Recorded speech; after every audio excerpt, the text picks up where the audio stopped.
오늘은 죽어가는 뇌세포를 깨우고 뇌를 젊게 유지하기 위한 충격요법 4가지를 알려드리겠습니다. 네, 여러분 안녕하세요. 진액을 보충하고 체질을 개선하는 한의사 김상태 원장입니다. 뇌가 늙는다는 게 무슨 뜻일까요? 뇌의 노화라는 것은 정확히 말하면 뇌세포가 매너리즘에 빠졌다, 요 말과 같습니다. 우리가 근육을 써줄수록 근육이 커지고 근육을 안 쓰면 근손실이 발생하듯이 뇌도 쓰면 쓸수록 발달하고 쓰지 않으면 퇴화하는 그런 기관인데요. 새로운 자극이 없는 뇌세포들은 굳이 일할 필요성을 느끼지 못하고 그 기능이 현저하게 약화되게 됩니다. 그래서 뇌의 퇴화를 막으려면 당연히 자주 써줘야 되는데 자주 쓰려면 어떻게 하느냐? 당연한 말로 새로운 것 자꾸 배우세요, 사람들 자꾸 만나세요, 이런 것도 있지만 가장 효율적으로 매일같이 활성도를 높이는 방법이 있습니다. 그것은 바로 뇌에 매일 조금씩의 충격을 주는 것인데요. 여기서 충격이란 일상적이지 않은 뇌의 생존 본능을 자극하는 새로운 자극을 의미합니다. 오늘은 죽어가는 뇌세포를 깨우고 뇌를 젊게 유지하기 위한 충격요법 4가지를 알려드리겠습니다. 첫 번째 충격은 바로 배고픔의 충격입니다. 공복 시간을 길게 가져가는 것인데요. 우리 몸의 세포는 영양분이 끊기면 비상사태를 선포합니다. 왜 영양이 공급되고 있지 않지? 이렇게 계속 지속되면 죽겠는데? 이렇게 위기의식을 느끼는 것이죠. 그러면 생존을 위해서 세포 내 노폐물을 청소하고 고장난 단백질을 재활용해서 에너지로 활용하는 시스템을 켜게 되는데요. 이것을 자가포식, 영어로는 오토파지라고 합니다. 오토파지를 통해서 뇌를 감싸고 있는 뇌 척수액 역시 청소가 되기 때문에 오토파지가 뇌 건강에 굉장히 중요하다고 할 수 있겠습니다. 이 오토파지를 켜기 위해서는 14시간에서 16시간 이상의 공복이 필요한데요. 그래서 만약에 내가 과체중이면 저녁 식사를 하지 않거나 정말 최소한으로 하는 간헐적 단식을 하면 좋습니다. 그런데 내가 과체중은 아니고 정상 체중이거나 오히려 저체중이라 저녁을 굶는 것 자체가 좀 부담이 되고 그렇게 하면 체중이 더 줄어들면서 전체적인 기능이 떨어지는 그런 체질이라면, 그러면 제가 이 채널에 올려놓은 무간식 세끼 식사법이라는 식사법을 실천하십시오. 모든 사람이 가장 현실적으로 실행하기 쉬우면서도 저녁을 6시 반 정도에 끝내고 그 다음날 아침을 8시 정도에 먹는다고 할 때 자연스럽게 14시간 가까이를 공복으로 유지할 수 있을 뿐더러 식간에 주입되는 간식도 없어서 혈당을 안정적으로 관리할 수 있는 그런 식사법입니다. 두 번째 충격요법 무엇이냐면 바로 찬물 샤워 요법이 있습니다. 찬물의 충격이죠. 추위의 충격. 그런데 주의할 점이 있습니다. 이거는 아무나 따라 하시면 안 되고요. 제가 말씀드린 내용을 자세히 들으시고 난 다음에 안전하게 실행을 하십시오. 찬물 샤워를 할 경우 뇌에서 노르에피네프린 분비가 5배 가까이 치솟는데요. 노르에피네프린은 뇌의 염증을 줄여주는 역할을 하는 신경전달 물질입니다. 그런데 찬물 샤워라고 해서 무조건 그 찬물의 레버를 끝까지 돌려서 5분씩 계속 찬물로 고통을 주는 그런 거를 하면 안 되고요. 5분 샤워한다고 할 때 4분 30초 정도는 평소에 하던 방식대로 따뜻한 물이나 미지근한 물로 하시고 마지막에 10초 내지 30초 정도를 찬물을 트시면 됩니다. 다만 찬물도 레버를 끝까지 당기지 마시고 살짝 찬물 쪽으로 당겨서 내가 견딜락 말락할 정도의 냉자극을 주시는 것으로 시작하시면서 상황에 맞게 조금씩 늘려나가시면 됩니다. 어쨌든 뇌에 약간의 충격을 줘서 뇌의 생존 모드 시스템을 전원을 켜게 만드는 것이 목적인 것이고, 그렇다고 너무 큰 충격을 줄 필요는 없습니다. 특히 내가 심혈관 지병이 있거나 고혈압 등이 관리가 잘 안 되는 분들은 갑자기 찬물로 자극을 너무 많이 주면 체표면의 피부가 수축이 되면서 심장열이 확 치솟을 수 있어요. 심하면 쇼크까지 올 수 있습니다. 그래서 절대로 지병이 있으신 분들은 함부로 실행하시면 안 되고 제가 말씀드린 방식대로 아주 약하게 차가운 물을 줘서 피부에 좀 신선한 충격을 주는 정도로 시작하십시오. 참고로 나는 아침에는 머리만 감는다 할 때는 머리 감을 때 마지막 5초 내지 10초 정도를 찬물로 자극해주는 것도 방법입니다. 이게 이제 베토벤이 했던 방법인데요. 베토벤이 작곡을 하다가 악상이 떠오르지 않을 때는 찬물로 머리를 감았다고 합니다. 당시에 뇌과학이 존재하지 않을 때인데도 베토벤은 알고 있었던 거죠. 아이디어가 떠오르지 않을 때 머리에 찬물로 자극을 주면 생각나지 않던 어떤 악상이 딱 떠오르고, 이런 경험을 여러 번 했던 것 것 같아요. 그래서 찬물 샤워라고 해서 너무 겁내지 마시고 제가 말씀드린 방식대로 아주 약하게 찬물로 살짝 자극을 줘보시거나 아니면 머리 감기부터 시작해 보셔도 충분히 효과를 느끼실 수 있습니다. 그리고 심혈관 지병이 있거나 노약자는 굉장히 주의하시고 요거는 실행을 안 하셔도 무방합니다. 다른 방법도 많으니까요. 자, 세 번째 충격, 바로 숨이 가쁜 충격입니다. 탄소 부족인 거죠.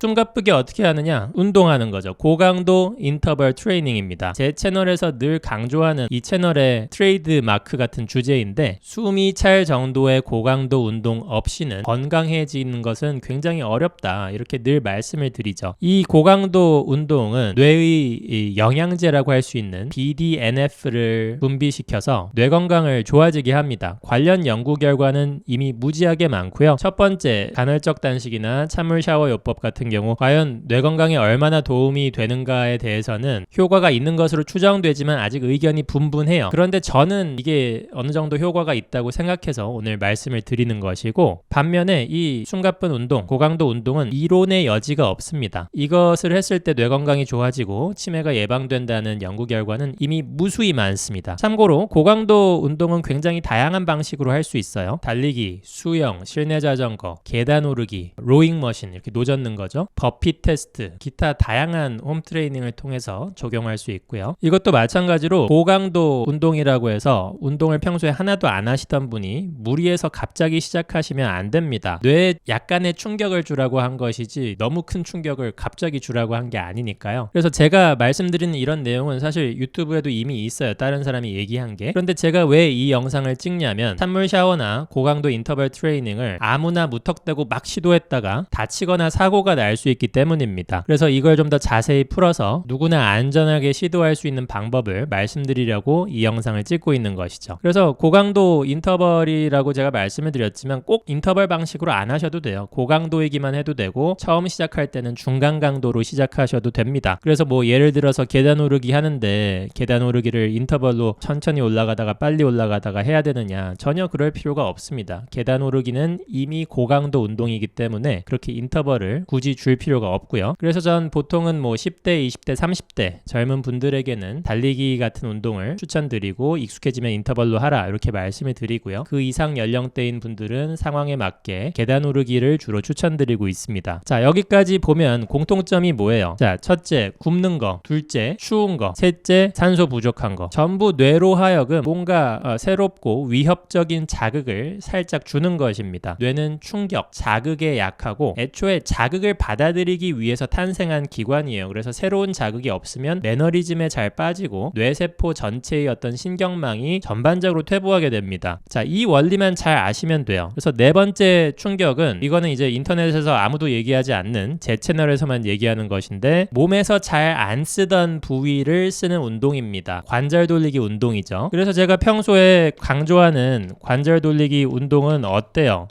내 몸의 관절을 힘을 빼고 내가 무리하지 않는 선에서 최대한 돌려주면서 관절의 가용 범위를 확보해 주는 것. 이것 역시 당연히 뇌 건강에 좋은 체조가 되는 겁니다. 만약에 내가 어깨가 이렇게 꾸부정하고 말려있고 고관절도 굳어있어서 이렇게 걷는다고 칠게요. 그러면 내 관절의 가용 범위가 이렇게 줄어든 만큼 뇌의 사용 범위도 그만큼 줄어든 거예요. 왜? 뇌는 원래 외부의 자극을 받아들이고 거기에 맞게 대응하려고, 그 대응의 대부분은 사실 움직임이거든요. 그래서 관절이 제한되면, 움직임이 제한되면 뇌도 그만큼 제한되고 위축될 수밖에 없어요. 그래서 관절 돌리기를 통해 평소에 안 쓰던 근육을 쓰고 관절을 풀어주면 뇌 입장에서는 이거는 평소에 자주 하지 않던 움직임인데 이쪽 신경망을 다시 연결해야겠다 라고 느끼게 해주는 신선한 충격 및 자극이 됩니다. 그래서 제가 올려놓은 관절 돌리기 체조 영상을 보시고 매일 따라 하십시오. 관절도 유연해지고 뇌도 유연해집니다. 다섯 번째로, 뇌에 이렇게 충격을 줬으면 그 다음에 필요한 것이 뭐냐면 휴식입니다. 수면이죠. 근데 수면의 어떤 시간보다도 더 중요한 것이 자기 전에 하는 행위입니다. 우리가 이제 수면을 필요악이라고 생각하는 경향이 있어요. 저도 예전에는 뭐 하루에 2-3시간만 자도 안 피곤하다면 얼마나 좋을까? 시간이 그만큼 많아지는데 이렇게 생각을 한 적이 있는데 그게 아니에요. 잠이라는 것은 단순히 피로를 회복하는 시간이 아니고 낮에 뇌가 자극받은 것을 자면서 재학습하고 그 내용을 중요도에 따라 분류하고 연결할 수 있는 것들을 연결해서 창의성을 키우는 것이 잠인 거예요. 그러니 이것을 명확하게 이해하고 이런 것을 경험해 본 분들에게는 잠이라는 시간이 굉장히 소중하고 전혀 아깝지가 않고 잠자는 시간이 기다려지는 것이죠. 특히 자라나는 청소년들은 안 풀리는 수학 문제 같은 것을 내가 끝까지 고민하다가 잠들었을 때 자고 일어나니 문제가 풀려 있는 경험을 한 번이라도 하고 나면 그때 이후로는 잠에 대한 인식이 통째로 바뀌게 돼요. 이거 관련해서는 제 체험을 예전에 영상으로 올린 적이 있는데 여기 띄워드릴 거고요. 그래서 그때부터 는 자는 시간을 줄여서 공부하고 일해야 되고 이런 가치관이 바뀌고 충분히 고민하되 시간 되면 자고 충분히 자고 일어나면 문제가 해결되거나 최소한 해결될 수 있는 실마리를 자면서 새로운 신경망들이 연결되고 조합이 되겠구나. 그래서 오늘 해결 안 됐으면 내일 또 하면 해결되고 조금 더 어려운 문제는 더 시간이 지나면 해결되고 이러한 관점에서 잠을 바라보게 되겠죠. 많은 사람들이 주무시기 전에 유튜브 보시고 TV 보시고 해요. 왜?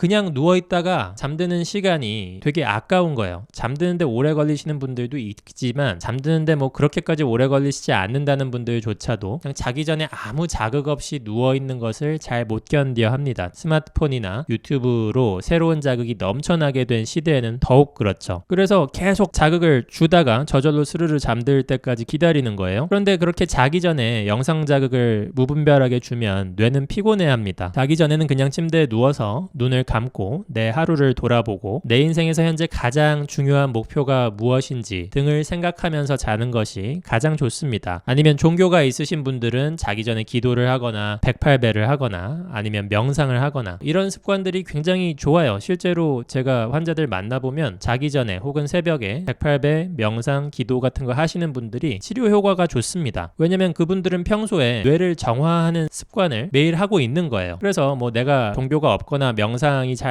안 와닿는다 하면 제가 조금 전에 말씀드린 것처럼 내 인생에서 가장 중요한 일이 무엇인지 그리고 그것을 이루기 위해서는 어떻게 해야 되는지를 생각하면서 주무시면 그런 날들이 반복이 되면서 자면서 그 목표를 달성하기 위해 필요한 정보들을 장기 기억에서 꺼내오기 시작합니다. 자기 전에 이런저런 TV나 유튜브 특히 짧은 동영상들 보는 것과 자기 전에 내 인생에서 제일 중요한 문제에 대해서 생각하는 것 이것이 수년, 수십 년 누적되면 인생에 있어서도 뇌 건강에 있어서도 아주 큰 차이를 가져오게 될 겁니다. 자, 오늘 영상을 정리해 드리겠습니다. 뇌를 살리고 노화를 방지하려면 익숙한 자극, 매너리즘을 깨고 새로운 자극, 충격을 줘야 합니다. 그래서 제가 제시한 것이 12시간 내지 14시간의 공복 및 무간식 새끼 식사법이고요. 그리고 찬물 샤워 요법, 단 주의사항이 있다고 말씀드렸고 그 다음에 숨이 차는 고강도 운동, 산소 부족의 충격이죠. 그 다음에 관절 돌리기, 낯선 움직임이라는 자극입니다. 이 네 가지가 뇌를 깨우는 가장 효율적인 충격 요법입니다. 그리고 이런 충격 후에는 양질의 수면이 필요하며 자기 직전에는 스마트폰이나 TV 보면서 뇌를 피로하게 하는 대신에 명상이나 기도 또는 생산적인 생각으로 잘 때 뇌가 스스로 세계적인 정리를 할 수 있게 준비시켜주는 것이 필요합니다. 오늘의 영어 문장은 이것으로 하겠습니다. 편안함은 뇌를 죽이고 도전은 뇌를 살립니다. Comfort kills the brain. Challenge keeps it alive. Comfort kills the brain. Challenge keeps it alive. 제 채널을 알람 설정해 주시면 제가 영상을 올렸을 때 여러분에게 직접 영상이 배달될 수 있습니다. 감사합니다.